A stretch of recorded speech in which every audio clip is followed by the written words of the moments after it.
what's your purpose? What are you going to do? And how are you going to be left in with the memories of others of what you accomplished? And I learned in the beginning days, it's just like, I got two stories. What is up, you guys? Welcome back to the #1 mental health and addiction podcast, The Hopeaholics. I am your girl, Natalie Eva Marie, and these are my boys. I'm Chad. Hi, I'm Shane. Make sure you guys like, subscribe, and follow us on our socials and wherever you get your podcasts. Got a new episode dropping every Monday and Thursday. Please come check it out. This episode is brought to you by the Infinity Group. You guys, if you or a loved one is suffering, please call us today. The number is right here on the screen. We are here for you 24/7. Now, let's get into the episode. Michael, welcome to the Hopeaholics podcast. No, I appreciate the invite. Happy to be here. Yes, you're in the zone. In the zone now. Wolfpak, right? Yes, Wolfpak. How did you come up with the name? So, short question, long answer, I guess. Okay. It's, the name is it's my story. So, the wolf and the pack have two different meanings. Brought those two words together. The wolf is just having a wolf mentality in life. And, you're going to have struggles. You're going to have battles inside and outside, God's going to put things in front of you. You just got to kind of just figure the fuck out and not give up. And that was that like wolf mentality that I had. I have a story to that. And the pack is the pack. Everyone has a pack, whether it's your gym partners, your family, your coworkers, your tight circle of friends, and that has meaning as well. My pack was my family, so I got a backstory to what made me come up with those words and kind of put them together. But that's the brand name Wolfpak, but it's more so my story. 2020 we started Wolfpak. 2019, before that, was a disruption in my life, and it was the best disruption ever. Honestly, got the news. Got stage 3 cancer. I was just coming home one day and got the call from the doctor after I was getting checked out, and delivered the news to me. You hear it, but you don't accept it at first. It's almost like this call didn't exist. And then as soon as I got it that night, I pulled my wife outside and delivered the information, the news. We made a choice to tell our daughters at the time, which was young, 14 and 16 at the time. And life kind of got flipped the fuck upside down, like from that day on, and had to go through some hard times. Yeah. Were you just going in for a routine checkup? Is that how you found out, or was something like off and you felt something off? Something was off. I was having pain. Stage 3 cancer was testicular cancer. I was having pain between my legs, and you're a guy, so you're just no, fuck it, like I'm fine. I'll just give it a couple weeks, it'll go away. Maybe heavy leg press, maybe it was heavy squat, and maybe it's because I was wearing like tight pants, and I drove a lot of hours as well as over operations of a collision center. Oh, okay. So I thought it was just like maybe the slacks, maybe just I pulled something, but that went on for I avoided the symptoms for like 3 or 4 months. Okay. Got to the point to where my lymph nodes in my lower back would swell up. The moment I would get out of the truck, pain would just instantly kick in as if I was standing for 4 hours. Oh, wow. Almost unbearable, where you just want to sit down. At that point in time, I was like, something's wrong here. So I went to go get checked out, got the scans, got the blood work done. Doctor, when he called me, he goes, "Hey, Michael, we got your blood work. Your tumor markers are definitely spiked to the point to where I can't you can't say you have it, but I can say you have it, So, at that point in time, we had a really cool doctor, got me into all the right places for the MRI, get the surgery scheduled, go through the surgery, which was, a mental hurdle there. And, just, trying to get through that. And during that course, I was processing. You go through all the stages. You start to go through the denial, you go through the anger, you go through the sadness, then eventually you find acceptance. And it was about 5 days in, I found acceptance. During that week, I would just I would go to the gym and pull up into the parking lot, and I would just sit there and stare at the windshield for two hours. And I wouldn't even go inside the gym. I'm just like, that was me just trying to process what is going on in my life. I'm a family man, married for 25 years at the time. I got two beautiful girls, one son at the time. And, it's just trying to process, like, why me? What did I do wrong?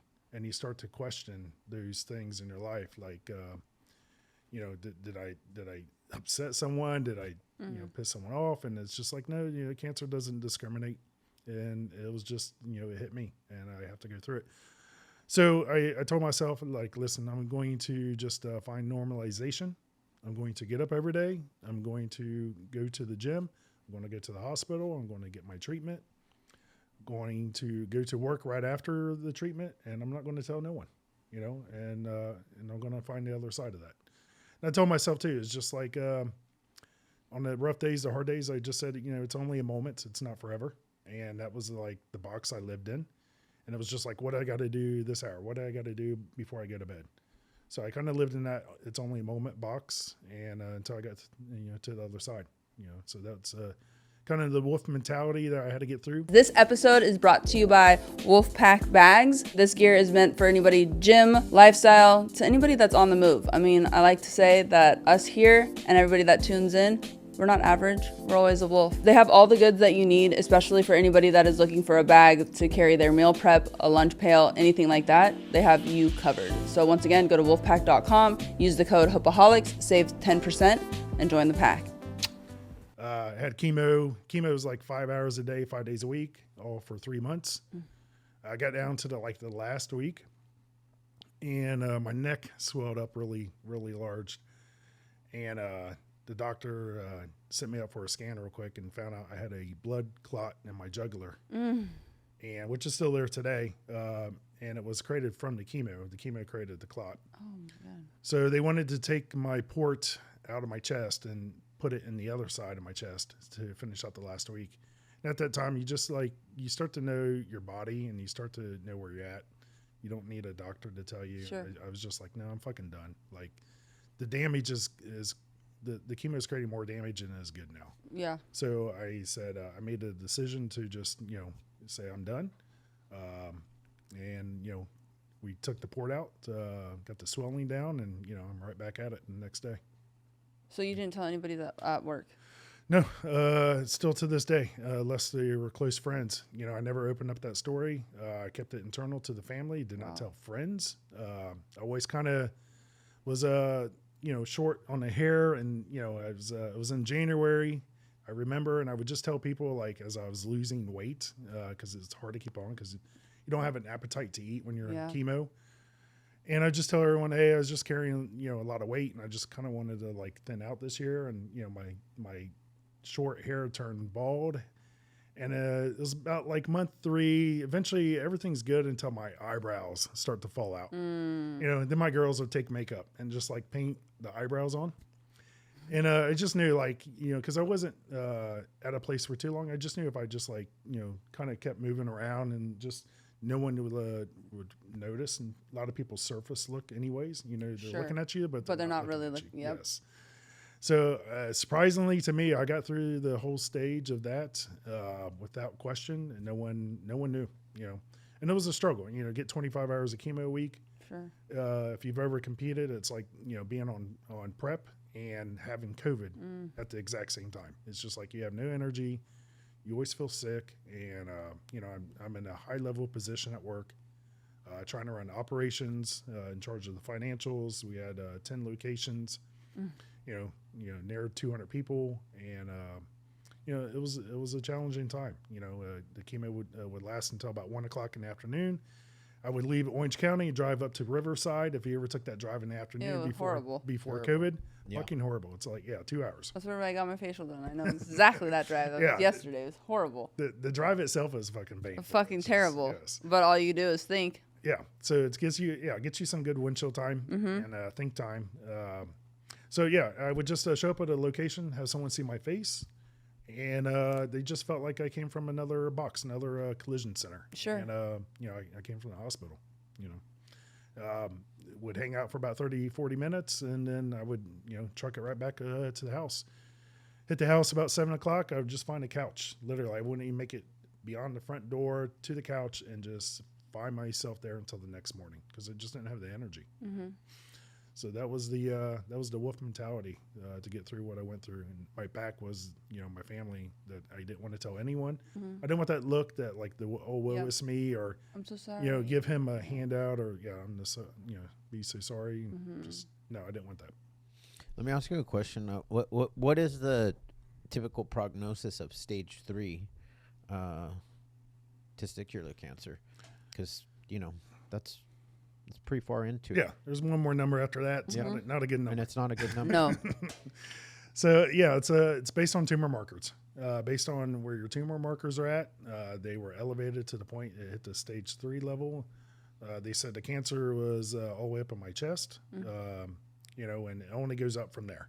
Yep. So ironically, it's the same version that Lance Armstrong had. So it's more aggressive. It's super aggressive. Yeah. So and you got to take a super aggressive chemo to combat that. Yeah. Yeah. Because a lot of testicular cancer is not aggressive. Right. It could be going on for years. Right. And I was in a world of testicular cancer. I'm out of the safe zone in a sense. It's I should say back up. I should say it's a young man's cancer in a way. Oh, okay. Between Right. probably 30 and 40. Sure. And I'm outside that box, and got tagged it.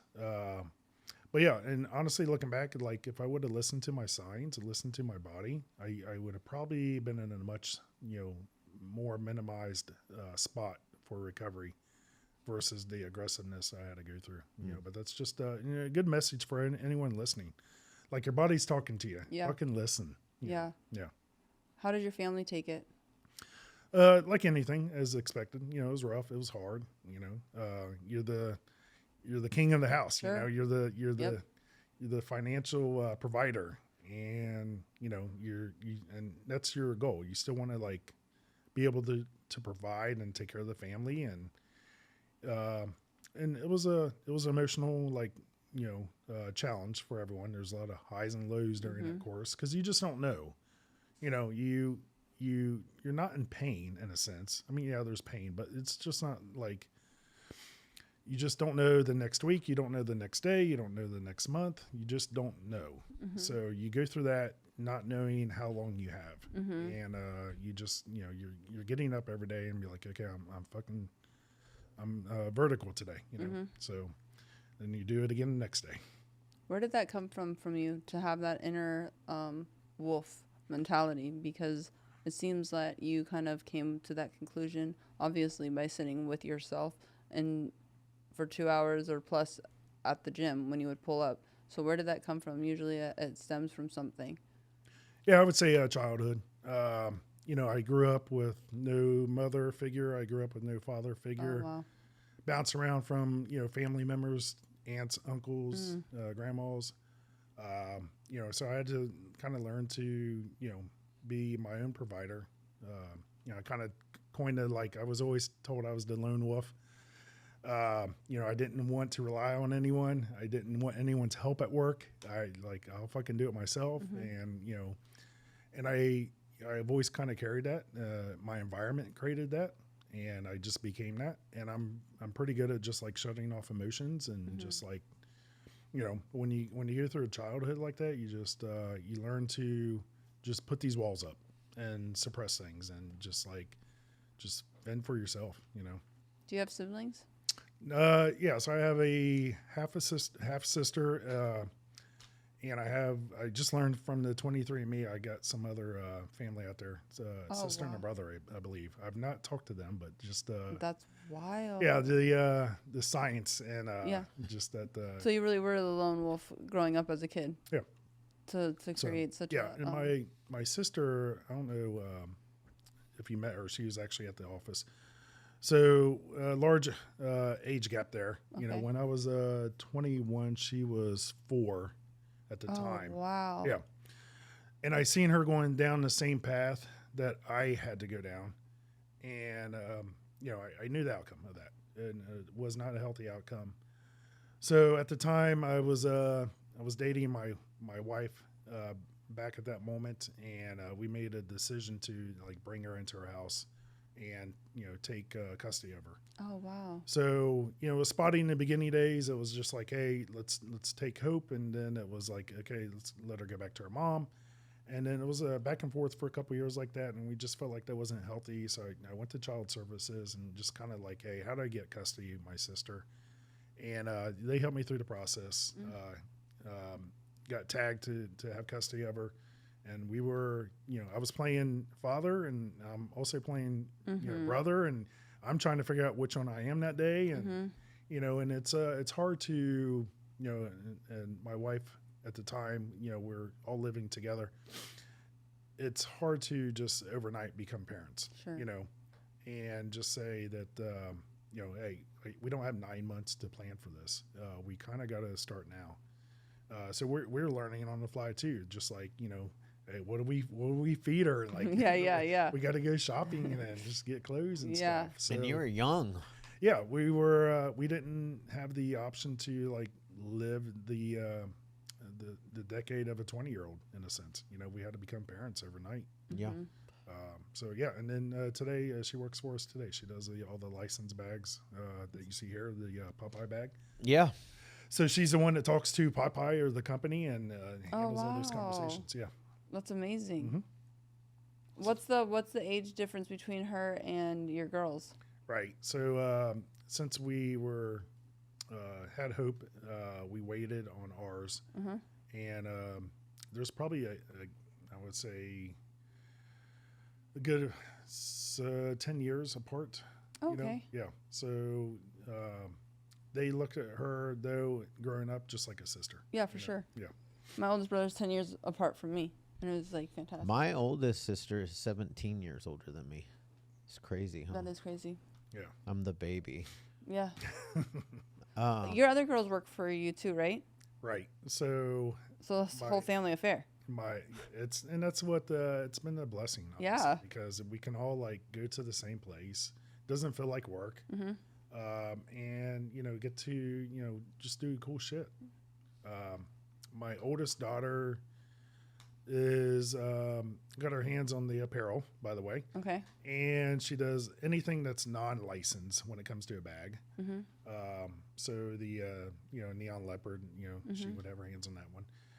Then she also handles all the partnerships that we have with the say the Olympia or the UFC. She's the one jumping on the calls. She's having the conversations. And then she has her hands on some of the athletes that we manage. And pretty much, you know, at my disposal too. It's just like, you know, if I need a model that day, I'm like, get my baby girl. Please, I need you in front of the camera. Yeah, totally. Yeah. So, and she's 22 and she rocks it. Yeah, she does. Yeah. Where most people like, you know, you would need a mindset of a 30-year-old or a 35-year-old to do what she does. Yeah. My youngest, she's in school at USC. Oh my She's goodness, good for her. actually down for the summer and doing all the product photography. Wow. So she's picked that up and she's knocking that out. And she jumps in front of the camera as well sometimes and handles that. My wife forcefully has learned how to do design work. Forcefully. And, you know, but she kicks ass at it now. We have 3 designers. I tap her as the lead dog in a sense. And especially when I want something just super cool, I want her to work on it.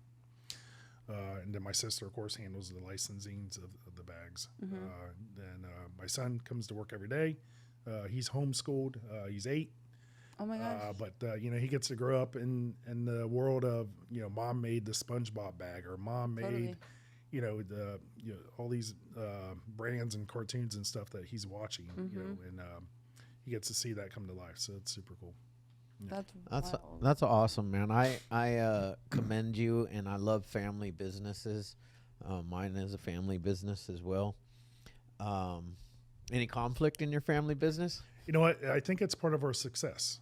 And here's why. It's just because you can have the brutal, honest truth. For sure. You don't have to have the HR conversation. Yeah.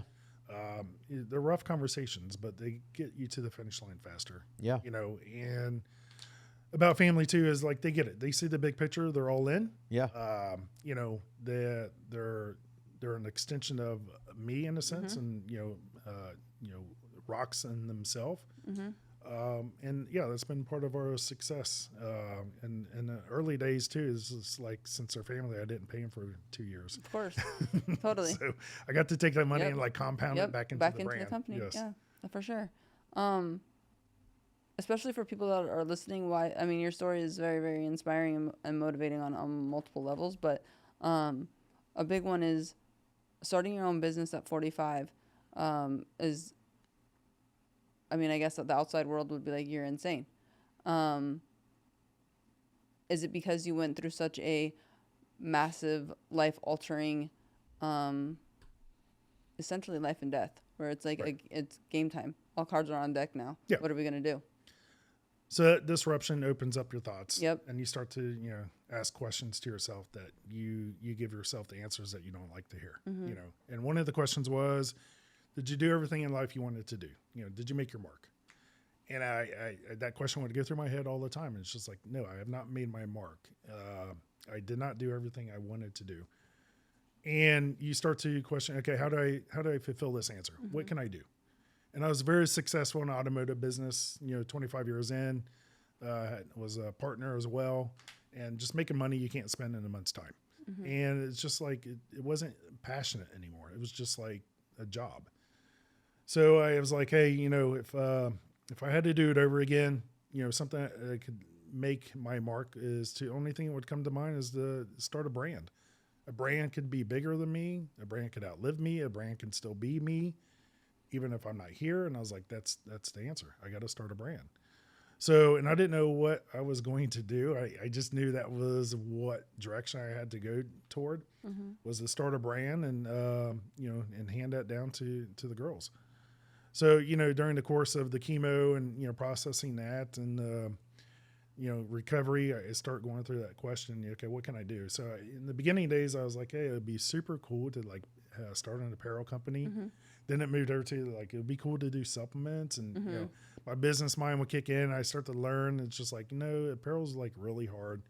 Supplements, there's very saturated out there. And it's just like, so I'm like, okay, if I do this, I want to be successful. I want to do something that is probably, low competition, broad audience that I could hit.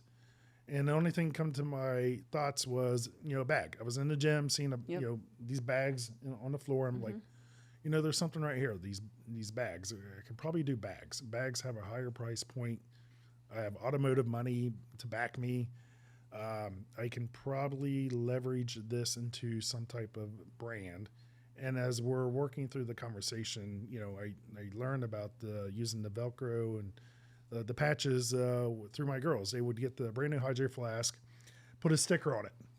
I would be like, baby girl, like, why in the fuck are you putting brand new stickers, stickers on a brand new Hydro Flask? And he said, Dad, we just, we want to personalize our stuff. We want to, express who we are and our personalities. And I was like, oh my God, we could do something like that with the bags. So, I put that thought together. I was like, hey, we're going to make these backpacks. We're really going to like, send a message to the community that you can personalize them. We're going to make them where they're, more compartmentalized and where you can organize your gear instead of having a one big, backpack and everything's just kind of in the bottom. So, I brought that to life and that was the product. But before the product was the story. I was processing. I got home one night. I asked everyone, I was like, hey, can you come to the couch? I just want to talk to you. They were like, yeah. And I was like, hey, I want to pitch something out here. And, I'm serious about this. I want to start a brand. And, you know, it was kind of exciting conversation, and they get the buy-in of everyone. And, you know, we're all talking about like what we can do, what the name can be, and what's our slogan. And so we're up for a couple hours, and, you know, they go off to bed. I'm still pumped up. I start watching, you know, more YouTube videos, podcasts, and, you know, again, to try to learn like how to start this brand. So I get up the next day, and, you know, I'm still going to hoot about this, and I'm still going to work, by the way. And, you know, I said, hey, I want to get this brand thing off the ground. So like I probably should open up like a social media account, like do a post and stuff. So I asked my wife if she could like create a post for me. So she's like, yeah, I'll do that. And, you know, stay-at-home mom, she's raising her son and getting the girls off to school. I come back and I'm like, hey, did you make that post? I'm off work. And she's like, yeah. I'm looking into it. It's like really hard. And I'm like, okay, whatever, but can you have it for me tomorrow? And I get back next day, and then she's like, yeah, I'm still working on this. I was like, what are you working on? She goes, well, I learned that you got to like use Adobe Illustrator to like create something. So I'm like learning to see how to use this. And I'm like, okay, but it can't be that fucking hard. Can you just like make the post for me? And, you know, we eventually get around. It's like day 4, she gets to post, but she comes back and tells the story to me like 6 months later. She goes, Michael, she goes, you know, I want to let you know that was my hardest week ever. And I was like, what do you mean? She goes, well, your demeanor and your execution set at such a high level. I knew like I could not let you down, and you didn't realize how hard Adobe Illustrator is to learn. She goes, I was Googling my ass off, YouTube videos, and to learn how to get through this program. And she said she cried the whole week, and I did not know that. So, you know, but that's how people grow, right? You need someone, you need a force, an object, or something to put you outside your comfort zone in order for you to grow. And today, like I can ask her to whip something up in a matter of minutes. She can have something like knocked out. No schooling, no nothing other than Google and YouTube. And, you know, she's created stuff that you see on these bags, like from her thoughts, and she's put it to reality. You know, so that was super cool. And then my youngest daughter was going to help me with the logo. So, and she likes art and stuff, and, you know, that's what she goes to school for today. And I was like, hey, baby girl, can you make me a logo? I want this like wolf, and I just want to like an outline of a wolf in a sense. And she's like, okay, I'll get to it. So, you know, I get off to work, come back, and, you know, baby girl, did you get that logo done? It's kind of like same path. She's like, Dad, no, I had school. I'm like, okay, good. Maybe tomorrow you can get it. Come back the next day, baby girl, you get that logo done? And she's like, Dad, no, I have school. So it's like, okay, the third time I'm going to ask, it's like Saturday morning. I'm like, she can't use the school fucking answer anymore. So, you know, I had that question, and she's like, fine. She grabbed her like iPad, got her pencil, and I sent her over like just like a wolf image from Adobe. And I was like, hey, can you just outline the wolf for me? And she did it in a matter of like seconds. And then I was like, okay, can you not like close in the neck? And because she had it closed, and I was like, no, erase that. And I was like, hey, can you like tilt it a little bit? And so we're doing all those things, and I was like, that's it. That's so fucking cool. It's simple. And it was just a wolf head at the time. So I'm looking at it for a couple weeks. And I'm like, it's missing something. And, you know, me being an automotive business and looking at cars, if you ever notice, every logo of every car has a circle or a square or an oval around it. Yeah. So I was like, hey, this needs polished up. Like we need to do it like a car emblem and just put a circle over it. So we put the circle on it, and I was like, that's it. That's the logo. So, yeah, she created the logo for the brand at the age of 14. Wow. Today it's a registered mark, so it's super cool. And then the other story of Emma, my daughter, so she was young at the time, you know, 15, 16, aspiring to be a model, and just, you know, that's her dream. And, you know, I'm trying to deliver her dream in my hands and say, baby girl, I need a model. Yeah. Can you help me with the Instagram post? And she fought me on that. So she did not want to get in front of the camera. Wolfpak is, you know, doesn't exist. Like, oh, right. Yeah, she wants to be a model for a big brand. And I'm super happy today that I can say she is everything that she has put her thoughts towards. She models for Sephora. She models for Too Faced. She's modeled for a couple other companies and now Wolfpak, right? Yeah. So I get free talent.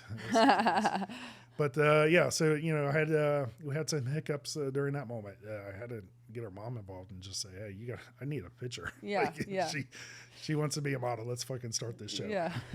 So that was a rough startup because it's just like, it's up here. It's a vision, but it's my vision, and I can tell the story, but no one can see it. Mm-hmm. I'm the only person who can see it, so it's hard to get everyone to buy in. And I call it the couch story because we're on a couch. I'm telling this story, and it's really hard to get that wheel moving. In the beginning days, especially when it's just yourself, and you're trying to get the buy-in of the family, and also you're trying to still be the provider of the family. You're going to work every day, so but Let's also remember you were also sick. Yeah, and I was recovering. Yeah, so recovering. Going to work every day, and now I'm trying to start this brand. Like I have the energy to do this, right? So we worked through that for 8 months before we launched. This was after prior 8 months of thinking about what to do. Wow. So it's 16 months in before launch. We launched in 2020, and I'm so fucking naive. I'm just like, okay, we're going to launch this website. Orders are going to come in today. We're going to be flooded. This is going to be fucking great. We launched it, and I'm just like excited to see what's going to happen. And I'm looking and just like nothing's happening. Yeah. It's just because I didn't know what I didn't know. Yeah. And, I was like, got a little depressed. I went to work that day. And at that time, it wasn't even about orders. It was just like, hey, did someone make it to our website? Right. Like I lowered the fucking bar down to, did someone just show up to the site? So it took like 6 weeks before we got our first order, and it was a patch. Someone actually in California, I think Moreno Valley, bought the patch. It was a lone wolf patch. I remember it today. And then I just started I was like, I don't know anything about this fucking game. Like here, I thought the orders would just come in on day one, and I got some runway to cover. I got to learn a lot, so I would and that's what I did. I would just listen to podcasts. I would listen to YouTube videos. I would just anything I get my hands on, I would just absorb. And I would continue to go to work for 8 months after we launched the website to get to the point to where I said, okay, I can jump out of this. I can be all in now.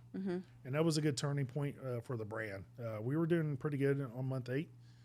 And, but I knew I could do better if I could just like jump in. And in the beginning days, you have this dream that it could be big, but you also have this reality is like, if I could just pay my bills. Totally. 100%. Then we're killing it. Yeah. We're winning. If I could pay my bills and if I can sell a bag and replenish it and then have enough money to put food in the fridge, I'm good.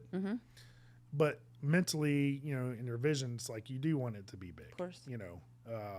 And it's hard to, again, go through those thoughts when it doesn't exist to like see it. But yeah, just we compounded over time, and here we are. We're going to hit our 5-year mark in 2 months. Family and business. We're now from the garage days to place. We actually got the old Hurley buildings. Oh my god, that's crazy! I knew it was familiar. Yeah, so we're in Costa Mesa. We picked up a building over there. We got one straight out of the garage. Like 2.5 years in, we worked in the garage. I term them the garage days. Yeah. And, I tell people all the time. From your home. Yeah. Smart. So we worked in the garage. And back then it was fun.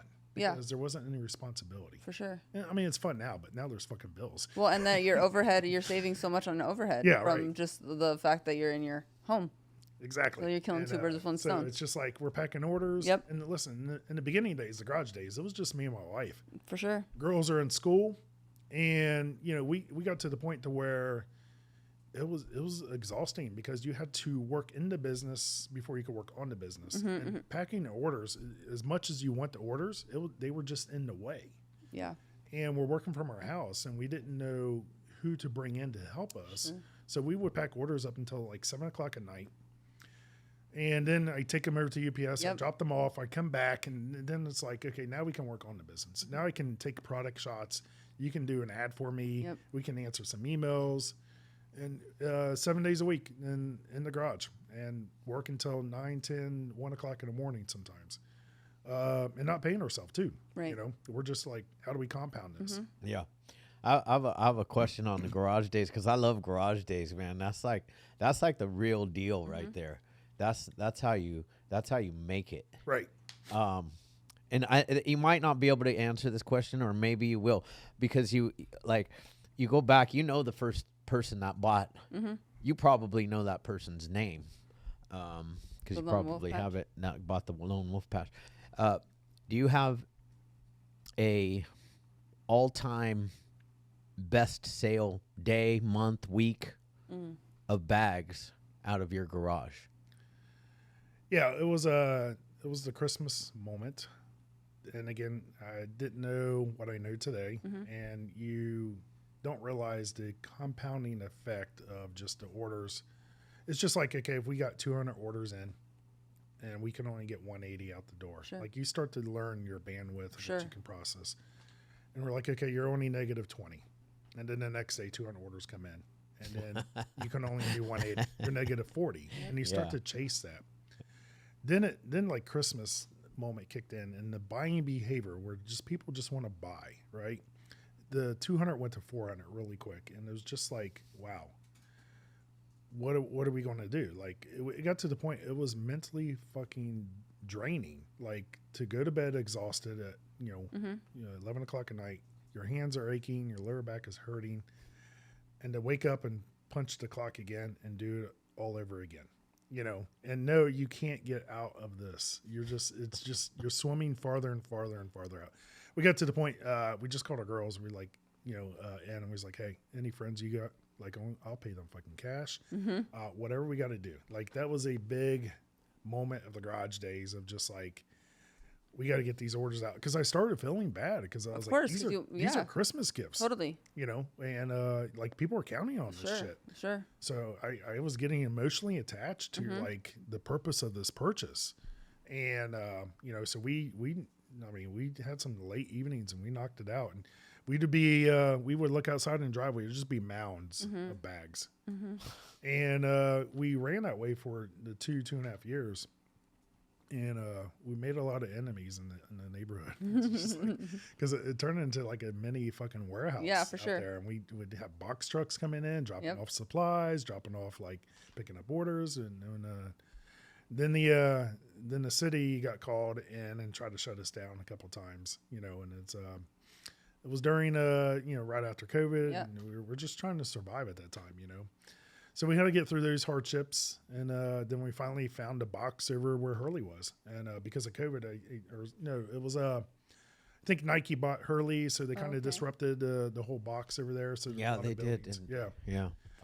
So opened up an opportunity for me to get in over there and get a building. And pretty interesting story there. It's like I met up with the realtor to get in, and I was telling him about the business and like, hey, we're doing really good. And he's like, okay, I just need to see your financials. And I was like, oh, I don't have financials. Like, I'm just trying to get orders out. And then he's like, well, I can't lease this to you if I can't see your financials. Like, you're a business. And so I was like, listen, here. I showed him my phone. I was like, here's my credit score. I got 800. Yeah. Here's money in my bank. I can pay for the whole year if you need me to. And he's like, listen, I'll take it back to the owners of the company, see what they want to do. And I actually met up with the owners of the company like a couple days later, came out and had a really good conversation because one of the owners of the company, he himself had cancer, and kind of like just made it more relatable, and we understood each other. And I just told him like, hey, it's just family business. We're just trying to get shit done. We have not done financials since we started. And, I don't have the bandwidth to find a CPA. Yeah. But, I need a building. So, he blessed us with giving us that building up front, and is that the one up front? The one up front, yeah. And actually, a good spot too, though. Yeah, I actually wanted the one. It was that same building, but I wanted the one in the back because the rent was cheaper. Yeah, and it was smaller, and I was like, this is too big. Like, I'll never fill it. And bro, look at we you now. drove by, and it is. I'm like tripping. It is flowing. Yes, there's like 14 Packers, and three pullers, a printer, a warehouse manager, a couple CSRs. Yeah, and at the time it was like, this is too much. and it was a burden on us to go from not paying rent Sure. to now having Yep. rent. And it was like $14,000 a month up there. Yeah, or something. scary. I was like, fuck, like this could, is serious. yeah, this Yeah. is serious. And that's when it went from fun To like, oh, here we go. yep, we have a bill. Mm-hmm. So, but you know, I'm blessed to get the front building. It's a great location. Then as other buildings opened up, because it was like after COVID, a lot of people didn't want to move in. So I just started picking up buildings. And one of the guys there that we picked up the building from, he's like, Michael, he goes, this is exactly what Hurley did. And they came in there, they got one building, and then they got another building, and then they got another, and then they own a whole campus, you know, in a sense. Mm-hmm. You know, and we kind of see that play out a little bit, and it's kind of exciting just to see sure. us grow and just picking up another building. And we got 4 buildings over there now. So Oh my goodness. it's a whole operation. Yes. Yeah. And I want to say we've been in one of the buildings, and it's where bomb. it's The bomb. team's Yeah, it's bomb. where the TikTok live is done. But then you go through this sliding barn door into the back, It's dope. and it's an all blacked out gym, And photo shoot, like it's whatever you need done, you can get it done. which is kind of cool because like we did the first bag drop for Natalie, and when I came back, I was like, oh. I went down to our gym, which we'll take you on a tour when we're done Yeah, I here. can't wait. Oh yeah. And I was like, I'm going to black out these walls. Mainly just this one section that I'll show you when we go down there, which I'm really excited about because, you know, we like to do a lot of different content. Right. Like that's like what we do. That's what she's always done. Mm-hmm. Well, and it all ties in, and same with like what you're doing too. It's like it's more than just a brand. It's more than just a treatment facility. It's like mind, body, and soul. So like the gym downstairs is for clients. You'll see like on the other side of the building. It's once you step down from like my facility or our facility is one of them is detox and residential. So you're like physically there pretty much the whole time. Where once you step down, then you can come over out here and to do groups and everything and start getting yourself back into like normal civilization, I like to say. But it's a dope gym. And so it all coincides with one another of like the mind, body, and spirit. You know, they all have to be aligned and moving towards your best self so that you can fulfill what I think God instilled in all of us. Right. And touch on a couple things. First, that right there, it's just like, you know, fitness is a part of our brand. You know, fitness is definitely our audience. They get it. There's someone that wants to do something better in life, and it's a good foundation. And that's been one of our messages now of our brand, which is, you know, make your mark. Mm-hmm. Yeah. You know, whatever your mark is, just fucking make it and make it as deep as you can, as big as you can. Because I use the term, we have one ticket here, and we don't know when that ticket's going to expire. You know, so it's just like, what's your purpose? What are you going to do? And how are you going to be left in with the memories of others of what you accomplished?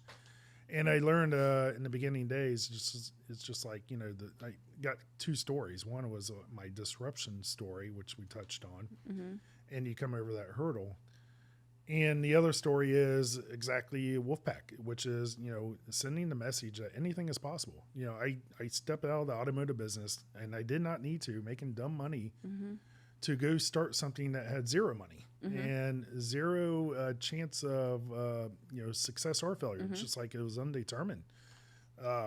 So, you know, and I just applied action and time. And, you know, I use the term just time and grind, and grind. And of course, mentally you want it fast, but you just have to be disciplined to just, you know, every day is just make sure the arrow is going in the right direction. You know, and we built out something that I think is, it's hard to see it too, by the way. It's hard to see it from the inside, what you all will see from Wolfpak from the outside. You know, it's like making a movie. If you're the one that made the movie, you kind of know the ending. Sure. You kind of know how it plays out. You can't sit down in the theater and watch it for the first time and have that, oh, wow effect, you know. And, you know, we're the director of our brand, and it's really hard to see our impact. You know, we can't feel it. We see it from, you know, others, you know, pictures and images and the support of the bags. But, you know, it's something super cool that, you know, we're just, we're normal people doing things not average. and we're kicking ass, and and we're making our mark with our brand. And that's our message for everyone is to, whatever you're passionate about, just go out and do it. We're doing it here, and this is our box, and we want to be the best in our box. I've always said, I've always got my scope as high as Nike as my target. Yeah. And even if we only get halfway there, Sure. like that's a fucking a big movement. And that is our movement, which is just like to make your mark. And I used to think too, back in the beginning days, if we just had a really cool product, we would do well. Yeah. And I learned it's just like, no, that's not how it works. It's like you can have a really cool product, but if no one knows about you, Totally. no one's going to buy it. Nope. And then if you had a really shitty product and you can market it very well, the QVC stuff we were talking about, Yeah. it's just like everyone will at least buy one. Totally. They won't come back and buy another One and done. because it's a shitty product. Yeah. Like, so I learned that like the game of this brand is two sides. It's you got to have a product, and it's got to be top notch and quality and something that people want and takes care of a need. And then on the other side, that's just a qualifier that gets you on the board. And the other side is the real game. It goes from checkers to chess really quick, which is you have to learn how to handle advertisement, brand awareness. You got to learn how to use different channels and through people and through platforms. And I tell people even today, I'm like, listen, if you think you can jump in this box, you think you can do it, I'll give you the bags. Sure. Totally. And you won't catch me. Yep. Because I also know how hard I work. I also know what it takes to make this happen. And even today, it's like I'm still in 7 days a week. Yeah. I'm the hardest worker there. I'm the first one there. I'm typically the last one to leave. I'm there on Saturday. I'm there on Sunday. And that's what you have to you have to give up a lot of things in order to get great things. For sure. It's no longer about being disciplined. It's no longer about just being committed. It is about being just fucking obsessed with chasing this outcome every day. And it's came with a lot of sacrifices, even today. It's there's been sacrifice on our family. Yeah. There's been sacrifice, through just personal things. It's just like, but I use the same term. It's only for a moment. It's not forever. We're going to do this. We're going to kick ass. I don't know if it's 5 years. I don't know if it's 10 years. And we can get to the point to where, this can be something generational and we can hand it down, and that's the chase every day right there, I mean, you're speaking our language. I mean, yeah. Where did the phrase "never average, always a wolf" come? Right. That shit's sick. It was. I like it. Yeah, it was actually don't be average, be a wolf. We have that one registered as well, and then it turned into don't be average, be a wolf. But we flipped it over to the never average, always a wolf, and it's just kind of like a message again to just remember who you are when you wake up. You don't want to wake up chasing average. You want to again make your mark. It's been a slogan since almost like day one, and we put on as much as everything as just a reminder, to what we're chasing, and just like the bags too. It's just like we personalize the bags with patches to give people a chance to express what they're chasing or what their identity is. We target to a lot of the Olympia bodybuilders. Some are in fitness, some are in figure, some are in bodybuilding. And talk about when they can put that patch on their bag and they can walk around. It's kind of like it's almost better than the trophy. Sure. It's an identity that they can walk around with, and people now know who they are, what they're chasing, and what they're about. Yeah, It's huge. I love it, and I like what you said about the being average. Like there's a saying that he played for the Houston Rockets. He's on TNT with Shaq, Kenny the Jet Smith.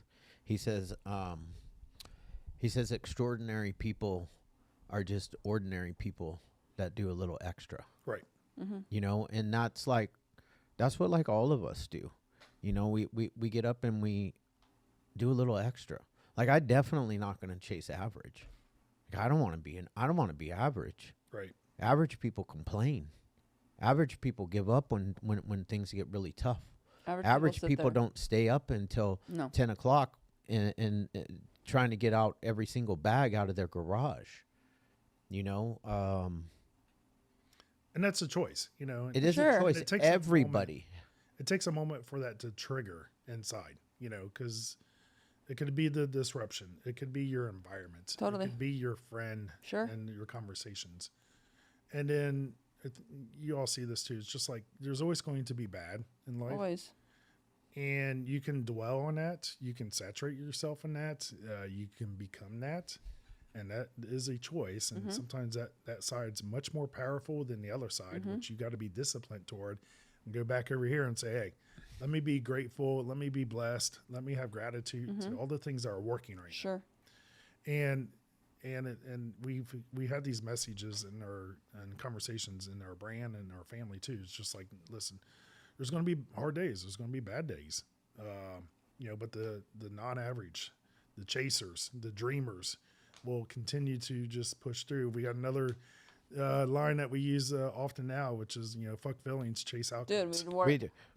So he bought shirts for us a week ago, I think. And it was funny because over the weekend, him and I, you know, we'll bullshit back and forth a little bit because we don't have like an off button either when it comes to working. And so we were talking, something, feelings came up, and then all of a sudden I come into work on Tuesday is when we got him, and we both were wearing, he's like, you're going to love something.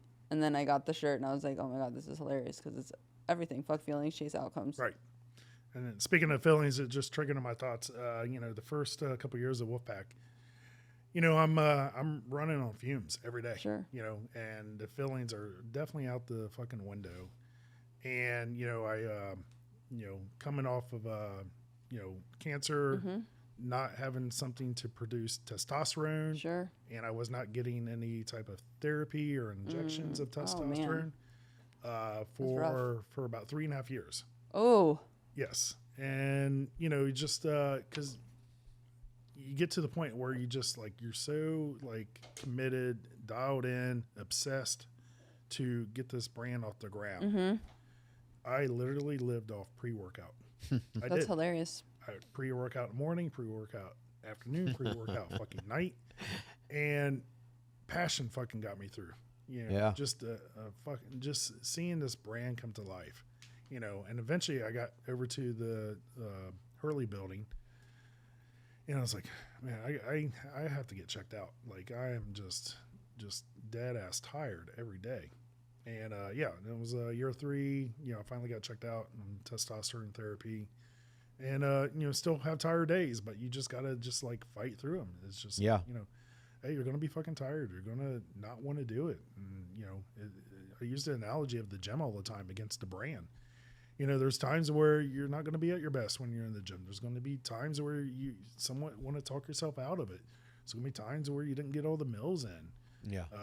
But you're going to feel better after you go and get your workout done. You're not going to feel better if you don't do it. Yeah. And the same thing, I always have that inner voice in my head, and when I'm working, it's just like, you know, listen, I need to do this. I need to work till 9. I need to work till 10. It's just like I start to. Because every crumb matters, every minute matters, and they all start to compound. You know, there's days when I go to the gym and I'm tired, and I've sat in the car before, and I don't want to go, and there are some times on those days when it's my best fucking workout, right? Because I got there and I started moving. Yeah, we just have to move. Yeah, get up and go. Let's go. My daughter does this thing that she. Works very well. I'm sure you all know. Just like the 3, 2, 1. Oh yeah. 3, 2, 1, and go. And she'll just get right up, won't even think about it. Yeah. You know, we can't spend time thinking about it. Yeah. Well, what's the phrase? It's like thinking or something. That's the AA phrase. I know it's Stinking funny to me. Because the way that you speak is very much or maybe I'm just so full of like recovery that's what I always just gravitate to.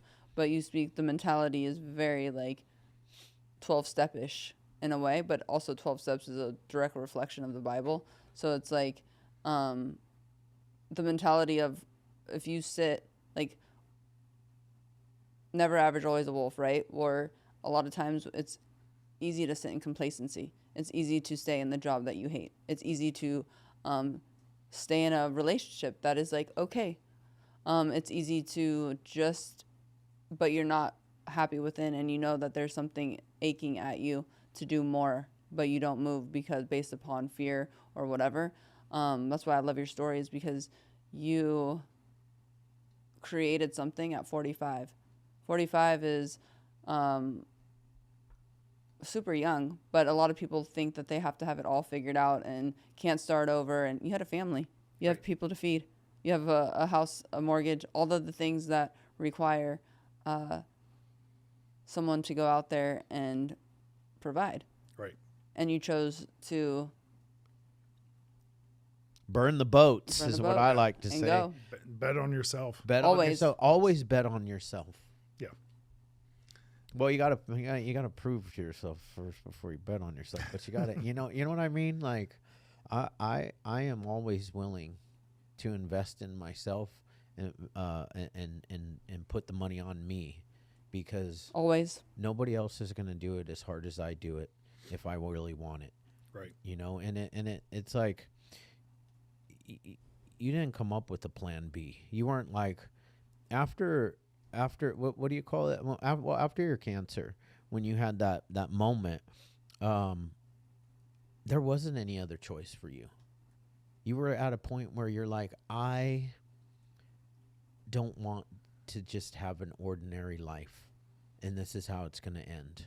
Right. And now you're doing something to me that's super extraordinary, and I think it's dope. I freaking love your brand, and it's crazy to me because for me, my wife found your brand, who's not even into fitness, before any of us found your brand. She bought the is it the 10-liter, the smaller backpack, the 9-liter, yeah, the 9-liter backpack. Mm-hmm. She bought one of those, and I was like, at the time I was carrying around a Louis Vuitton backpack, and it broke, and I was like, I'm done with this stupid backpack. And I was like, I want a different backpack, and it was the backpack that I was carrying the other day. Right. Well, it's crazy because when I first came here to just be on the podcast to just tell my story, he had a Wolfpak bag. That was 2 years ago. He had the black one, and I remember looking at it and be like, oh, that's a dope bag. Why? Because of, the bag aesthetically looked nice. It was black, and it looked really nice. But he had 1 or 2 patches. The patches on it, yeah. Yeah, and it which I says thought was never dope. average, always a wolf. It's awesome. Now I have the Hopeaholics patch. I actually got the new upgraded one with the slide through. But I think it's trolley such a smart slide. idea because we all competed in the Spartan race. And so we all got like little Hopeaholics little patches for weighted vests. Right. And now all of us put on our wolf packs. Now we have the Hopeaholics on our thing because that's our pack. So like, that's what it's dope, right? And I think it's cool now too, because like I'm repping the brand. All I have the sweats. I have. Yeah, when I go to the gym and I see this fool, I'm like, yo, where's and Michael? I'm You're the a most walking fucking billboard. I'm the most stylish guy in the gym right now. Yeah, I know. Too. He's suited and booted where I'm like, dude, I need and to it's step my all game up. it's all Wolfpak too, and but also like I carry the smaller duffel bag at the gym because I make a mess. If I don't have a bag to set down by my workout area, then I've got towels all over. My phone is over here. I've got water bottles over there, and I know I want to get the one that you have because I like that it's like. How many liters is the smaller duffel? It's probably the 20-liter. The 20. Yeah, it's like petite. It's perfect just for me because I have hella shit all the time. Yeah. It's but like for this the big. gym only, that way I only put what I need for the gym in that bag is nice because I am that person. I will take my bag on the floor. Oh, so do I. And I don't care what you say. Me either. because That one's made for the floor. We put Exactly. we put the studs on yeah, it. Yeah. it's perfect, and it's small. It's where better- It's not annoying. I get it if there's people that are bringing their big ass bags where it's like, bro, like They got all their clothes in there. Yeah. I'm not that person. So, anyways, I'm pushing the back. My point is to that story is Yeah. I'm pushing the brand at Lifetime Fitness Laguna Niguel. I have guys that now, if you look, Bart carries a Wolfpak bag. Brian, I was walking out of the gym. He was fresh out the shower. Oh, yeah, and I Brian's had got my the Wolfpak bag on. My neon leopard, one of the new pieces that just launched, which I absolutely love. So it's funny because when I originally came to do the shoot and we were doing the bags, I was like, damn, I wish that there was one like a fanny pack style, and No, the there is. like instead of the backpack, Right. the crossbody, and now there is. So the other day, I was in the gym and I had just had my stuff in my little crossbody. And so when I was walking by the men's locker room, Brian just so happened to be walking out and he had his big ass black Wolfpak duffel. Yeah. And I was like, look at us. Yeah, he bought a bunch. What I love the most is because I handle my own Instagram for the brand. Mm-hmm.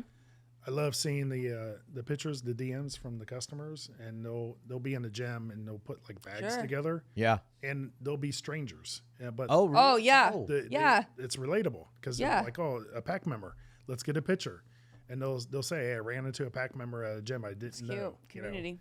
Yeah, it's this community. People get it. And when you look at the bag too, and this is something so super fucking cool, is people call it a wolf pack. You know, it's not called a backpack.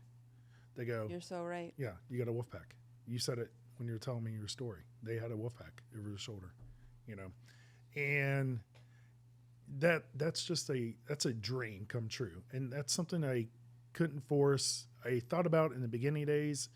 It's no different. Do you wear sneakers or do you wear Yeah. Jordans? You know, You're right. and when your brand name becomes the product name, Yeah. like that, there again, those are just like little signs that just say like something fucking is happening here. Yeah. Sure. There's a movement. Yeah. Right. And I tell this story to all of our teammates, which is there's two pivotal moments in a brand. There's the garage days, Yep. and that chapter has been written, and no one can etch themselves into that chapter. Nope. It's been the family members, and like those are rough days, garage days. So there's one more chapter to the right. It's the two, peak moments of a brand. It's the breakout, Yes. and we're not there yet, and we're chasing it. About That's why, and that's why we are all working hard. Like the team, if you were to get there tonight, pull up 8:30, 9 o'clock at night, it looks like it's 2 o'clock in the afternoon. I'm telling you, Yeah. they are there, they are committed, and we're chasing that breakout. I feel it. So, yeah. We're chasing it too. Yeah. And I can see it. The passion that you have for this is undeniable. Mm-hmm. From just your story to create it, then to the fact that your family is riding with you. From an outside perspective, it doesn't get sweeter than that. You were definitely here to create this because it does bring the messaging behind it has so much more than just the Wolfpak bags or the apparel. It's like, go out and get it. If you want it, you can have it. You just have to be willing to move. Right. Because everything requires action. It's the same thing in recovery, Like everybody wants to be sober, and if it was that easy, we would all be sober. But it's not. You have to be actionable steps on a daily basis. Right. And I term it time and grind. That's it. Time and grind. Yep. Yeah. We love it. We feel it. We're chasing it, and I tell everyone too. It's just like it's my new couch story because we have a meeting every Monday. We sit in that big Yep. blue couch you seen in the lobby, and that's my new family. That's my new couch story. And I tell them too. It's like, listen, I've been down this road. I've been here. I'm pitching you something that doesn't exist. But the beauty of it is you can see something happening now. Like we're here, we got bags, we have a brand, we have a movement. But I tell them there's going to be a day. It's bigger than us, Oh, for sure. And I said it, and it's hard to see it. But there's people to the left of you, people to the right of you. Y'all believe this. Could you imagine not seeing it when it didn't exist? When you're at ground zero and you're trying to make this happen. That's me 5 years ago. Mm-hmm. And I said, I got to this point in 5 years. Could you imagine what this whole team in front of me can do in the next 5 years? Because it's not one person trying to get it Right. done. It is 15 of us trying to get this fucking thing done. I said, it's just going to compound. What we can accomplish in the next 12 months won't match my first 5 years. And then what we can accomplish in the next 5 years, just dreams come true, in a sense. But to your point, you got to take the steps. You got to put in the work. Well, and there's a lot of sacrifice that people don't see. They don't see. We always use a reference to, like, anything that we talk about. I feel like we're using like sports analogies, but it's like you're not seeing people. I always reference the song, like the late night, the late hours. Like you only see people when they make it down underneath the lights. Right. What about the late nights when they're in the gym, when nobody, or Kobe rehabbing on his whatever injuries going on, Michael throwing up before a big game. Like all of these things that the people don't see because then they get to see when it shines. It's those moments of doubt, fear, that nobody gets to see. When you do have the breakout, when you do hit that mark, because it's coming. I feel it for you guys, for sure. That's what makes it sweeter. Right. And that's that wolf mentality that, those challenges still exist. Sure. We still got the late nights. We still got the doubts, the worries. You don't know. Is this Yeah. going to sell? Is this going to hit? Are people going to resonate? Like selling a product is one thing. Obviously the quality of your guys' stuff is good. I knew that it was really, really good, but I didn't know the magnitude of the brand until I did the first shoot with the neon leopard, because my DMs were off the chain from like, people haven't. This is why the product is good. People already had bags. They did not need the neon leopard bag. right. But they wanted the neon leopard bag. So it just goes to show the brand is more than the pack. It's like the message. It makes you. It's exactly what you want people to buy into. It's the movement. I get the DMs today and I share them out with the team. Sure. One person will send me their 10 bags in the picture. Yeah. 5 bags, 15 bags. We had someone on TikTok yesterday said they had 30 bags. Wow. I own the brand. I don't even have fucking 30 bags. That's wild. Yes. And it's just like, again, you start to learn what to do. You start to, provide a product that is just like, you just want it. And we've also done a very great job of just like, we want the bags to feel a little exclusivity. Mm-hmm. We want people to know they can get it if they want it. Like they just got to come on the drop day. Sure. But if you don't get it on that day, like gone. if you wait for a while, it's probably going to be gone. I think that's smart. The neon leopard, my sister, she waited, I think it was the, I don't remember what the first drop was. Might have been this bag. 30, I don't know, but 35. I got on the site and I bought my mom because it was like, I noticed. My sister, she had it in the cart. She didn't have her credit card. Yeah. Came back to work. She got here at noon and went to go buy it. It was gone. Gone. Yeah. Sold out. I get that often. And we don't do restocks. We don't do it's smart. redrops. The only one that I've ever done is the neon leopard. No way. Yes. And it was only because that we moved so many units. And again, we don't start with a lot of units. Sure. We want the product to sell. Yeah. But we moved so many units that I got DMs for weeks. Please, begging, please bring this bag back. Please bring it back. Wow. And you start to, again, get a little emotional attached to the message. Like, damn, I don't think I did our supporters, our customers justice by not letting us run a little bit longer. Sure. So, we revived that drop in a sense. You did very well for us. I blessed for that. And, and the bag is out again. That's the only one that has ever came back. Second You time hear around. that? Yeah. Who are you talking Big to? Like, Everybody. who? Jesus. Like, Jesus, thank who are you talking to? This is. But that's, I mean, Don't we are- let's not pump up her ego here. no, stop it. I mean, we're really proud to be a part of the fact, like, you guys have been fantastic when the coming out and doing the first shoot. But I knew about you guys because obviously I do a little bit of research before I roll into try to rep a brand, you know. Even though I can be bought. If anybody's listening, I can. My price, you know. But on a It serious, gets more and more expensive depending on the. my divorce. No. I'm sorry. I'm totally like squirrel. Jesus. I know. But now actually sitting in face to face and hearing just everything from your mouth of how you got to this position that you are in today.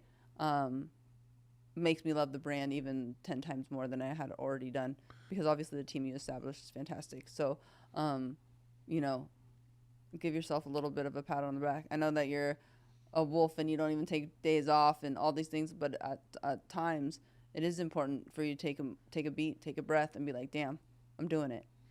Yeah, and those are good reminder conversations, you know, that I am happy. Of course.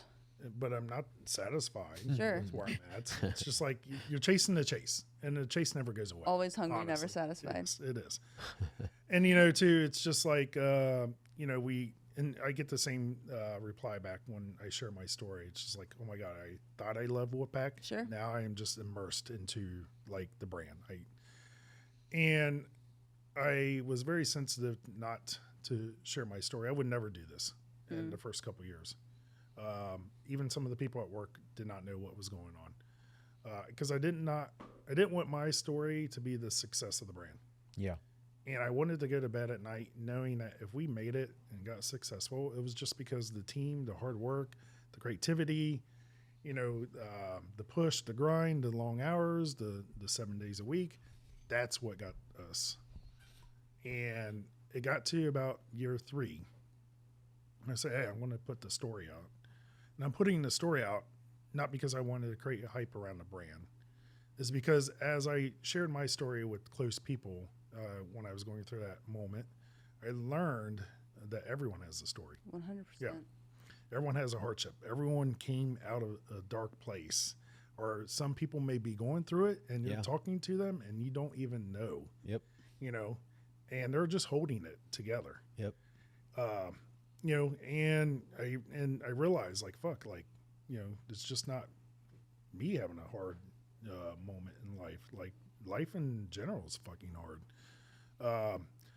So I shared the story just to give hope and purpose and passion and, you know, excitement that, like, if someone heard my story, it may give them just enough to get through the next day, you know, because that's what I did. When I got my news that evening, family went to bed, I jumped on Google and I'm just like trying to find someone that went through the path I'm about to endure.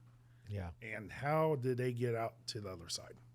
And I did. I jumped on people's stories. I read their like moments. I listened to podcasts and I'm just like, okay, it made me feel like I wasn't alone. Even in a way where you are, you know, it's just like, okay, someone did it. They got through the other side. I can do this, you know? And that's why I put my story out there which was for that purpose is if someone could pick this up, they're going through a hard time, you know, this could get them through. And from that spiraled into a series that we did a few videos on the Make Your Mark series. So, or Make Your Mark series, it's on YouTube. We pull, you know, people that love the brand, been part of the brand, you know, and let them share their story. And again, you learn like, fuck, like everyone's got a story. Everyone's got a hard path. They popped out. They made it to the Olympia stage. Sure. They won the Olympia, and life was not easy, you know. But to your point, what you said earlier is we only see the highlight. We only see the Olympia win, you know. We don't see where they came from a hardship, you know, that gave them the drive and the commitment and the passion to get there. So, you know, the story now gets shared because, you know, I just want people to know that don't give up, you know, keep chasing, you know, that vision. And like I said, there's 2 stories. There's my hardship story, my disruption story, and then there's the other story, which is anything is possible. It's just time and action, you know. And this here, the Hopeaholics, was a thought at one time, I'm sure. And then it took steps to make it come to life, you know. And now you're doing a beautiful thing, you know, taking care of people, and just like it's giving them new life and new purpose, and you know, maybe they can go out now and make their mark in a sense, you know. So it's super cool. Yeah, I mean it's very similar to your story Oh my God, in the way of the fact that you know, the Hopeaholics, not just the podcast, because the brand is the Hopeaholics, is birthed out of, you know, tragedy. Right. I lost my son-in-law to fentanyl on 9/11 of 2022, and the brand was to offer hope to people that are out there in the darkness, you know, and it wasn't even for any other reason except that God had put it on my heart to be the voice for the people that had lost their lives, because it's not even a joke, this fentanyl crisis. I got a DM yesterday from my really good friend, his daughter, a guy that I known since I was 13 years old. He's been struggling with this disease for pretty much our whole lives. He died from fentanyl 2 days ago. Wow. And she said that her dad always talked about me, and she just wanted to reach out and let me know. I had noticed that he had watched my Facebook story 3 days ago. So the day before he died, he watched my Facebook story. And the truth is that, like, in the United States, 300 people are dying every single day, and people don't know that. Like, Right. it is, I think the numbers are going down, but that's, a lot of it has to do with the fact that people are out with Narcan. There's a lot of awareness being brought and a lot of attention being brought to it, and we just have to keep going, you know. And our brand was just a brand to offer hope to people that are out there hurting in the darkness. And it's people like you, people like us, that we actually have this ability. We have, you can go in, if somebody else is going through what you're going through, you're able to help them. Your story will help them, just like you looked for that story, right? So we put our story out there, you know. And I love the fact that you have a product, a bag, because even though, you know, your story is your story, somebody else can grab this bag and know that they don't have to ever be average, that they can pull themselves out of whatever darkness they're going through and accomplish and achieve whatever they need, whatever they want in life, Right. by just doing it. We kind of have the words that, like, your bag carries your gear, but it also holds your story in a sense, Yeah. you know. I love that. And you know, we're coming out with a bag drop again. It's Friday, you know, and it really touches on all our conversations, which is the bag is called Face Your Demons. And every bag we try to put a meaning behind it, and it's usually driven from you know, someone's story, or you know, or what we got going on. Who's the face of that? And so we have a gentleman that we work with, Horacio. He came in, did the content with us, you know, and he's had some challenges just trying to get competitive again, you know. Sure. And he's always got he's got a setback every time he goes to start, you know, prep. And you know, we felt like, hey, that's the best person to bring in on this bag. Sure. You know, he just competed last week, won the overall at one of the Nice. muscle contests. He's headed to the nationals this weekend, you know, and he'll be on the content that we're putting out Nice. this week. And again, it's just face your demons. Yeah. And the face your demons are, you always got that inner voice in your head Always. telling you, don't Yep. do it. You're not good enough. Hit the snooze. It's not going to work. Yeah, you're not good enough. Someone else is better than you. and you got to fight those demons, and we want the bag to kind of give you a reminder that when you see that bag, you bought it for that purpose. And so it really sits in a little bit differently than just a bag that holds your gear. Sure. They're great reminders. And my bag is like my sidekick. It's just like, it's with me everywhere I go. It's my reminder. I grab it. It's in the passenger seat. It's next to my office on the desk. So it's, they're good ways to just get repurposed when you start to question and doubt kicks in. Yeah. But and what you're doing, Chad and Natalie, is like you said, you had 7 locations, right? Yeah. Wow. And how long did it take to build out 7? 22 years. That's like speechless. Yeah. And you said I think we were talking like 200 beds or 250. We have 250 maximum for Right. yeah. So what's it take to get someone through the steps? To Time. and treatment. Yeah. Well, the steps is so 12 steps? So the 12 Or The program. the program. Mhm. I mean, what it takes for Okay. most of them is to pick up the phone. Mhm. We have so many different ways that somebody can get into treatment, depending on what their financial means are. If they have insurance, don't have insurance. Some of the things, some of that is like time. The scary part is a lot of times addicts don't have time to get into treatment. But then once they get into treatment, we have 30, 60, 90-day programs, but then we also have step downs into mental health. With the way insurance companies work these days, we probably have the ability to keep somebody in treatment for up to 6 months, which gives them a really good foundation to really change their life. It takes about a year for an addict's brain or an alcoholic's brain to start fully functioning at a high level again. So we always recommend some type of step down. And then, of course, her and I, if they want to follow the way that we do it, we're both, engulfed in the 12-step program. We love the steps. We love God.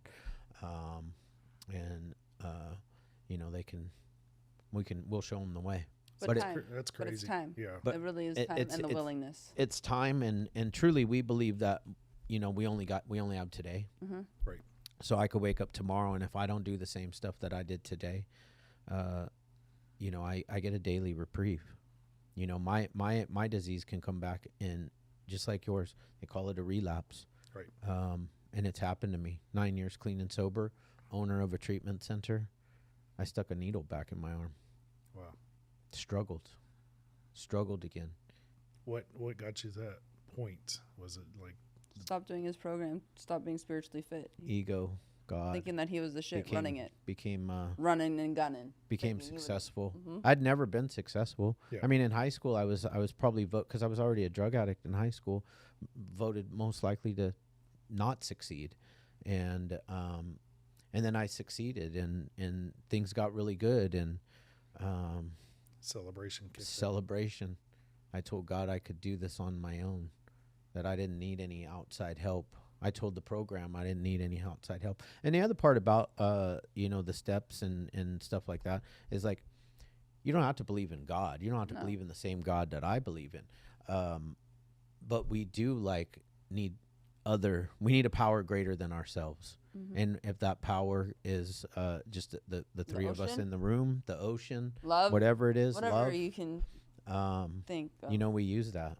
Yeah. Right. We use that to get them on the right track and get them feeling better about themselves. But we have to do a lot of work. We got to take our eyeballs out. We got to put them in backwards, and we got to look at what's really going on with us on the inside Mm-hmm. and work on all of that stuff and start to bring that to light. Yeah, because it's hard to fix someone on the outside if you yourself internally are not fixed. Yeah. For sure. Yeah. Like Yep. there's no way that you can give to others if you're not whole yourself. So like the program gives back so much because you actually have to stop. You said it earlier when you were talking about your story, because you had a really difficult upbringing. You didn't have a mother or a father and present. And so a lot of times, because addiction doesn't discriminate, it doesn't matter how you were raised. You could be coming from a very good household or a not good household, or bounce around in foster care, whatever it may be. But you can stay in there. You can stay in that mentality, and that's a choice, because once you become an adult, are you going to stay there, or are you going to make a change and a shift? And hopefully you make that shift into something positive, because that doesn't take away like those negative feelings that you have, but you got to work through them so that you can heal and not either break that generational curse or not spill it into your future life and your future relationships or business relationships, etc., etc. There has to be a massive healing at some point in time, or you're going to stay in that kind of victim, woe's me, why did this happen mentality. Or you got to move and do something about it. Right. So if I can ask, so a disruption created Wolfpak, a negative environment created the Hopeaholics, right? Mm-hmm. So, a question, because watching you on TV and now we're in front of each other here, there's a small story that I'm sure you went through to get here, right? Like, Sure. What is that, if you don't mind me asking? Cliff Note version is basically, I had a lot of disruptions. I'm good at pretending things are good on the outside and then slowly killing myself on the inside. Yeah. And I come from a great family. I love my parents. They're everything. I couldn't have grown up in a better, more loving family. I mean, don't get me wrong. We have our faults and they're crazy as fuck. But They're pretty cool though. they are cool. I wanted to be a professional athlete, and then tore my ligaments, self-belief, all those things, the doubts, the inner bitch voice got to me way more so than I thought at the time. And that's where my addiction really spun. But God presented WWE opportunity, because I was living in Los Angeles and going on open auditions. And it was just an open audition call for a diva search, and that's how I ended up getting that opportunity. And I just knocked it out of the park and ran with it, because opportunity comes, you better be willing to take it, because if you don't, somebody else will. Yep. And I was fresh out of rehab at that time. I put myself in treatment, and I was 4 weeks out. And what really switched everything and why everything now makes sense in my life is because I struggled with addiction for quite some time. But it coincided the same time that opportunity came, because I had never wrestled a day in my life. And so if my story isn't God, I don't know what is, because this sure as the hell ain't me. Never wrestled a day in my life. My first day on the job was at WrestleMania, and it coincided hit reality show Total Divas that I was on for 6 seasons, but it coincided our I can't remember if we were lead-in or right after, but it was Kardashians, and Kardashians was the #1 show at the time. But season 1 was really the massive change for setting me up to where I am today, because I had a conversation with my family to make sure that they were okay. I'm Mexican Italian, so we were raised you don't put your shit out on the street. Everything is good, but people are in prison and Right. people are in jail and shit's fucked up. So after having the conversation with them and getting their blessing, and they were good with it, I came public with my battle with addiction, because I'd much rather, it's a reality show, it's girls, so I didn't want to walk into the locker room and all of a sudden it's my mugshot, and then I'm trying to backpedal on what happened and what's going on and why were you in jail, all these little narratives. I'd rather own it myself. And then at the time I had no idea how much power there is when you own your own story, when you own your own weaknesses and put them at the forefront, because then no one can say anything to you, because you've already owned yourself. Right. And it's what? This is who I am. And thank God there's a God, because look at what he's done. So when I came out publicly with my struggle with addiction, it set me up for here, because my business partner, the garage that you're talking about, that's how me and Janet started our business, and that's how we were became tight. She's the one that called me and said, hey, my neighbor is doing this podcast with a treatment facility, and I think it would be really, really good if you came out and kind of said your story, because then it was known that I struggled with addiction and went to treatment from that day forward. So I came public in 2013. And then fast forward, sat in your seat 2 years ago, and then I was living in Texas and never left after I came and said my story, because I'd always wanted to do something. I wrote it down in a journal, because I know my vision, people can't see it. So I wrote Right.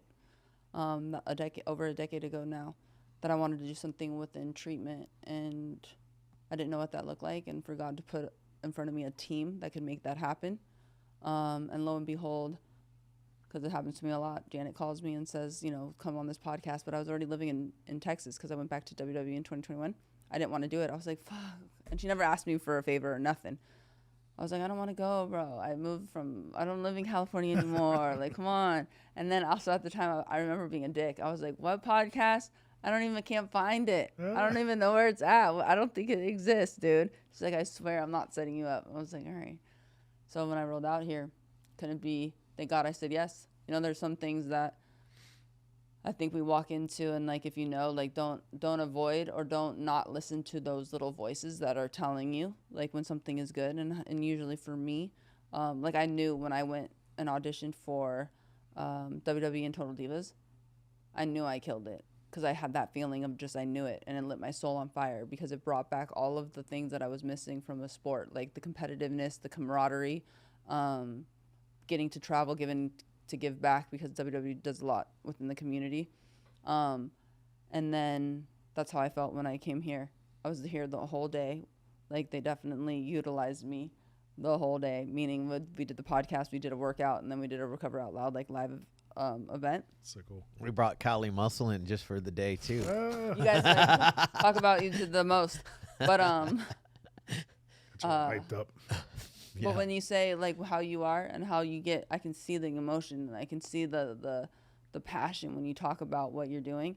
It's exactly how I feel when I started here. Like when I came after, because hunting season's in October, so I went to go hunt, and then as soon as November came, I never really. I think I went back to Texas maybe one time because I was all in, and NEM Recovery Centers just opened in February. Yeah, you have one yourself, right?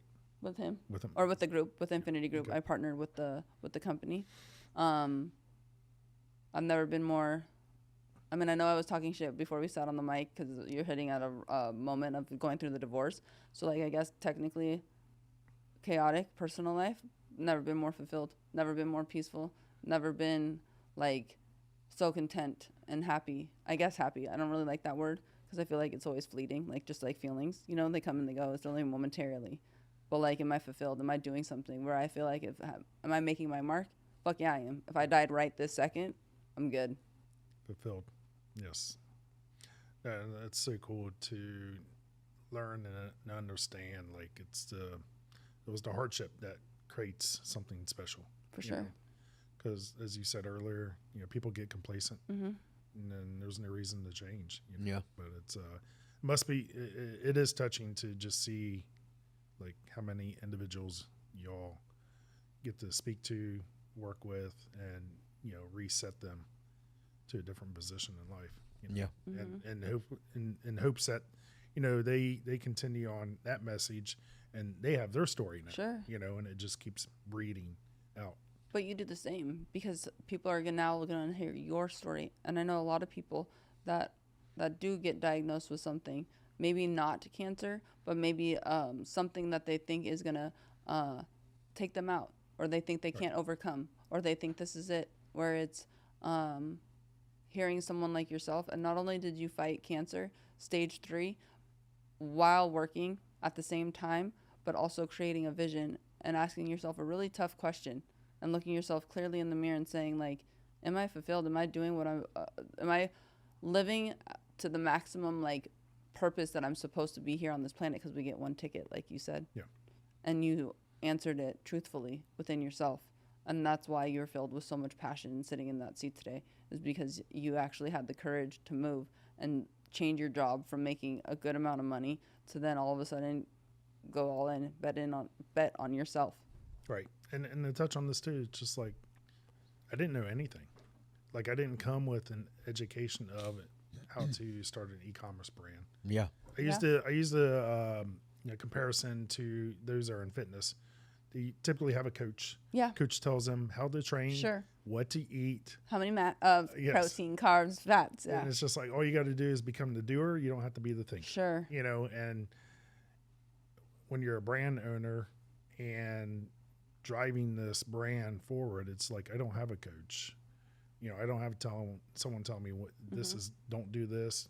Do more of this. Mm-hmm. And it's been kind of like a path of just unbelievable to know we came from the garage to where we're at today in 5 years, and not knowing anything about the product, where to source, Social how to media. get it, and social media going, a domain, like all that stuff was new. Like that wasn't my box.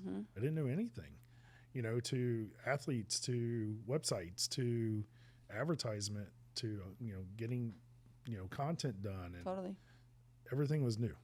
And we for not having that coach in a sense, Yeah. like we're fucking kicking ass. Totally. And yeah, we do have to remind ourselves, and I remind the team too all the time. It's like, listen, like we're just a bunch of hustlers, you know. Yeah. And no one's went to school for anything we're doing here. Like we just picked up the camera, we picked up the product, and we're just kicking ass. And it's and those are great conversations that we give ourselves in the morning. Yeah. Just to like, wow, this is pretty badass. That's what's his name says. Just post. Just start posting. Yeah. Just start posting. What's his name? Gary V. Gary. Good job, Emily. Is that- Good. Actually, really good job, Emily. What? I said at the same time. No, I'm just because like I don't think Gary V's like on her feed very often. It's not. Oh yeah, you're But probably right. He's a little older. You know, he sends that message too, and you touched on this, is it doesn't matter how old you are. No, it does not. The runway is long. It goes fast. Like time goes fast. It does. But the runway is long. For sure. Yeah. There was a thing that I had read. I think it was people that started later on in life. It was like a dude that did KFC. He was old. You know, 63, something, 64 or something. Joyce Meyer didn't get on television until she was in her 50s, and she kills it. There is a list of other 10 people that you would be mind blown, but it's like the lies that we tell ourselves that we can't do something, and that's just absolutely not true. If you really believe in yourself and you really want to do it, my dad always says two things to me: stay the course, and then you get what you put into something. So if you want it, you better be willing to put all of it in. And you have to find out the potential, Yep. what you can get back. And you know, I tell my baby girls all the time, it's just like, you know, you're young, you don't have to have life figured out. Sure, of course. And for those that are listening to, that's, you know, in their 20s, early 20s, late 20s, it's just like a lot of those people feel like they got to have life figured out. No. And it's just like, no, you're so young. And even in the 40s, you're so young. There's like so much runway. Yeah. And maybe you do figure out life for that moment, but life changes. And then you got to It figure it out certainly again. does. Yeah. You know, and to those that are listening, it's just like anything is possible. You know, I use my same story. Like Yeah. at 45, I'm making dumb money to go to make no money. Yeah. And just like, and then start a brand that is pretty remarkable, and not knowing anything, and to compare it to, like, we do this all the time. Like we'll do a comparison check and just like, hey, what did other brands Sure. look like in 5 years? And we side by side, we're like, wow, we are outpacing them. For sure. They're ahead of us right now because they've been doing it for 15 years. Which is time. Yeah, they got more time in. That's the only difference. Mm-hmm. And it's just like, you know, but our year 1 through 5 to their year 1 through 5, like we 3 times them. You know, Totally. Yeah. It's just like, so I share these stories because I need to make sure the team sees the big picture and the vision. Sure. But yeah, it's just like, you know, going back to what we're knocking out is just like at any time you can change your course. Yeah. Always. And I tell my girls this all the time. It's like, hey, if you're having a bad day, it doesn't have to be all fucking day. Totally. You can change, and just it's a choice, Yeah. you know. And then same with your path in life. It's just like, hey, you can do 3, 4, 5 major things in life, like careers, 5 different careers, one every decade, and you're still only going to be like 60. You're Yeah. good. Yeah. You can So start true. many different brands. I mean, my original brand, which is you know, it's the one I'm the most. Well, the Hopeaholics is probably where I'm the most proud right now. But Hope by the Sea was my original brand. I was 28 years old. We had no idea what we were doing. It was me, my dad, my mom, my ex-wife, and one other girl on a couch, Right. with an idea. Mm-hmm. And you know, it's a nationally well-known brand in the addiction and recovery community. Still family owned and operated. The parents are not involved really at all anymore, but my mom will poke her head into wherever she's. My mom's Italian, so she gets She'll never not be poking she gets her into everybody's business, whether you want it or not. Sorry, Mom. We love you, Penny. I love you. Yeah. Yeah. You and Josie are the same, so there's none. Yeah. But then from that came the Infinity Group, and the Infinity Group. From that, I had this thing because I had this stigma on myself that everybody was always telling me, "Oh, well, you're only successful because your parents were involved," and I was like, "No, but okay."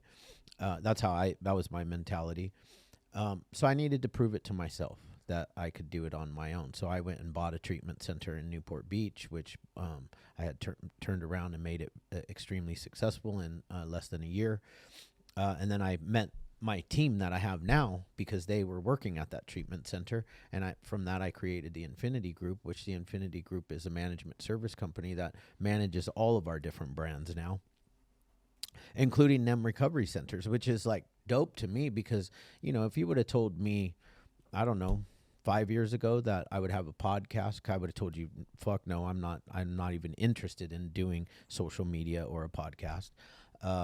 To having my co-host being a WWE superstar and a reality TV star, which like for me, it's weird because she's like my sister. Like we know each other really well. And then I go out to Costco yesterday and ladies come running up and want to, take a picture. I think they saw that we go to Costco every Wednesday. I see it too. and they actually just came not to go to Costco, but to meet her. That's so cool. So NASCAR was crazy. We had a NASCAR driver on, and then the girl invited us to NASCAR. NASCAR's her fans. We couldn't even walk 5 feet without people, So to me, it's like she's like my sister, but then I have a celebrity in my life, which is kind of dope. Because I don't ever see her as I say whatever I want to her. She says whatever she wants back. And I would have never thought that all this happened. So brands, my point is she came with a brand though. So NEM was an easy brand. She already had NEM as her brand. Everything is NEM Fitness, Natalie, Eva Marie, NEM Fashion. Yeah. So I was like, well, how about NEM Recovery Centers? Bam. Yeah. It's already a well-known brand, and it's been out for a total of since February. We launched it a year ago, but didn't actually open the doors for like 9 months. Well, look at that. I changed the whole trajectory of what I thought my career was going to look like. Whole life. And I'm 40. 40. Right. So and I switched that bitch on a Decades. dime. Because she met us So 2 years ago. Yeah. Yeah, it's crazy how like little things, the trajectory of something. Like my life is so different. I would have never in a million years. When Janet called you. No, I was on the road somewhere doing something when I was talking shit to her. Like, oh my god, and like it's one of those friends that like I'll always show up for her, but she never asked me to show up. So that's why it's like it works because it's like if she does call and make that call, then I got to come through. And she's never asked me for something like to do her a solid. Like this, and not like it would put me out. I loved going on podcasts and I love doing things. But at the time, I think I was traveling quite a bit and coming back to California. It was just not something that I was like really gung-ho about. Until she got here. Yeah, of course. And then I got here. And I'm really good at like giving people 5-star treatment and stuff. So like they didn't have to do shit. Like they didn't, the keys were already, their keys were already at their desk. Their fucking flights were already booked. Everything was handled. As it should. Thank you, sir. 5-star That's treatment. why I'm here. Tell him, Michael. Tell him. Oh wait, but I know we're way over, but I want to end with one question, but I also want to make sure that everybody knows that use the code Hopeaholics at checkout at Wolfpak because you do get a discount when you purchase one of the bags when you do put that code. And number 2, I'm putting it out there. Don't know when it would happen. Don't know what it would look like, but we should do a collab of like some degree of where I want a phrase, I want a message, I want a NEM pack. A NEM pack. Oh shit! That's it. An impact. Nempak by Wolfpak. Of some degree, I don't know. I just For was, sure. you know what I'm There's saying? something there. Just something there. I don't know what that is. I don't know exactly. I mean, Emily actually Take brought it back to your who's in charge of that section? It was I think it's but no. it was your daughter. Yeah, yeah. But it was Right? actually we were in here yesterday, and then Emily brought it up to my attention. She's like, "Dude, you totally should." And then she had like really cool ideas that I don't know why I wasn't thinking about it. So, yeah, I think it would be cool. So Heck yeah. good job, Emily. We'll figure something out. I think that would be cool. What was your last? Oh question? yes. Okay. Sorry, squirrel. Squirrel. What's one principle or standard you set from day one that you never compromise on while you were building Wolfpak? Don't stop. Woo! That's it. Don't stop. Don't stop. You hear, and look at how quick that was.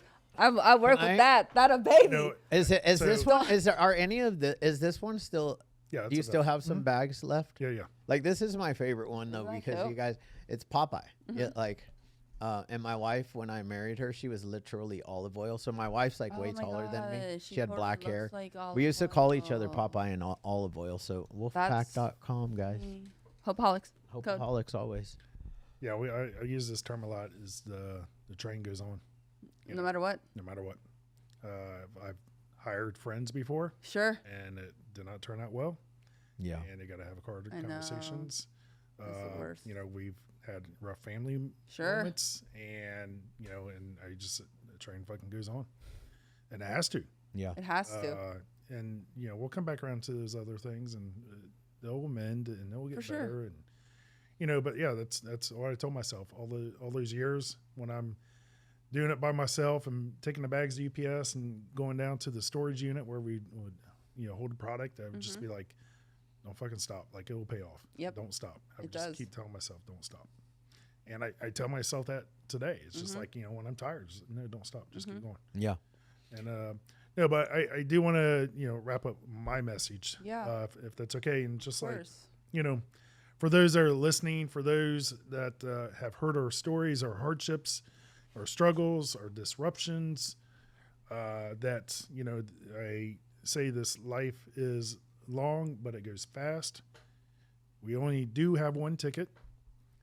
And how are you going to punch your ticket? And you have a choice. And if you have something out there that you're passionate about, you think it's a dream that you can never, you know, make come true, like those dreams can be your reality. And you don't need to know, as you mentioned, you don't need to know all your steps. I didn't know any of my steps to make this come to fruition.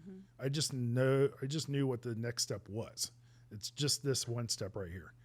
And then I took that step and it's like, okay, what's the next one? You know, and that's it. It's just taking action. So for those that are listening and for those that want to do something super fucking cool, this is the message to go out there and like do it today. And you can do it. And I did it. You can still continue to have your day job. And when you do your little side hustle, you have to fucking do it at night. You have to do it on the weekend. You have to get up and do it before you go to work. And don't quit your day job until it's just at the extreme. Okay. And go out there and chase whatever you're thinking about, chase whatever you're dreaming about. Because you don't know what you can accomplish in 5 years and 5 months. You know, like life can change. And the decades that we have, could you imagine what 5 decades will look like for Wolfpak? Like, Yeah. fuck. Imagine 5 decades of Hopeaholics. It's Yeah. just like, you know, unreal, you know? So, yeah, go out there and chase your fucking dream. I love it. I love it. Thank you so much. Thanks for coming in.